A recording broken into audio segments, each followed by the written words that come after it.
రాంబాబు గారు bank manager చేసి retire అయ్యారు.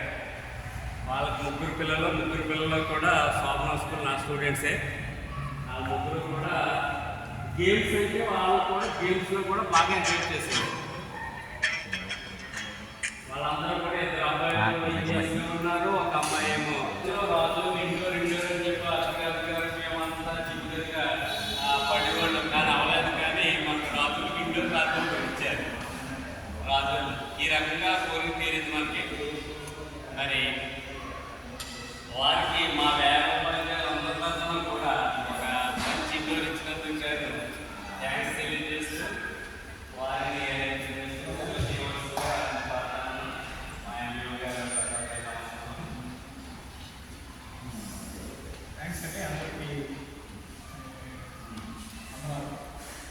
ముఖ్యంగా స్పోర్ట్స్ గేమ్స్ అనేది చదువులో ఒక పార్ట్ అండ్ పార్షియల్, చదువులో ఒక భాగమే. చదువు ఒక అయితే ఈ వ్యాయామం కానీ గేమ్స్ కానీ ఒకటి. దానికి మా పిల్లలు ఒక ఉదాహరణ చెప్పారు. దాని గురించి చెప్పిన తర్వాత మీరు ఒకసారి ఆలోచించారు. మా పిల్లలందరూ కూడా చాలా స్కూల్లో చదివేవారు. అబ్బాయి షటిల్ డిస్ట్రిక్ట్లో ఆడారు, క్రికెట్ డిస్ట్రిక్ట్ ఆడారు, చదువులో డిస్ట్రిక్ట్ ఫస్ట్, చదువులో డిస్ట్రిక్ట్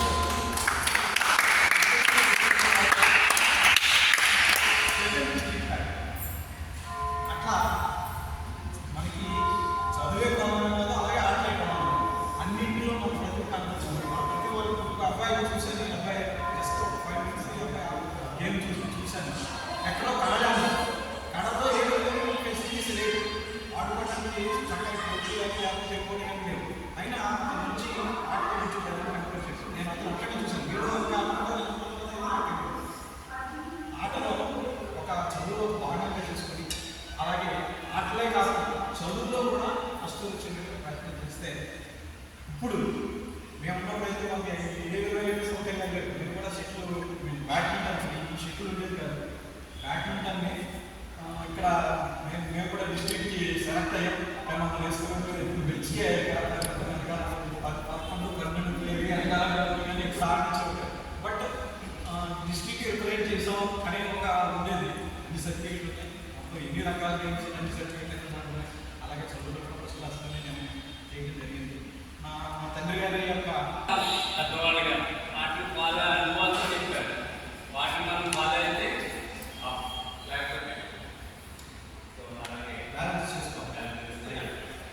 చెప్పారు కదా సాత్విక్ సార్ మన స్కూల్లో కానీ ఈరోజు వదిలిపోయింది. అంటే కసిగా ఆడాడు, వెళ్ళాడు. అలాగే బాగా ఆడి కాబట్టి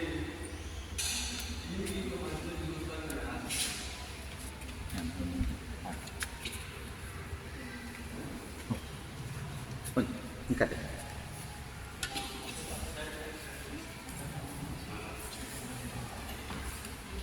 అదే ఇటైతే నేను అందుకే ఆలోచించి సైడ్కి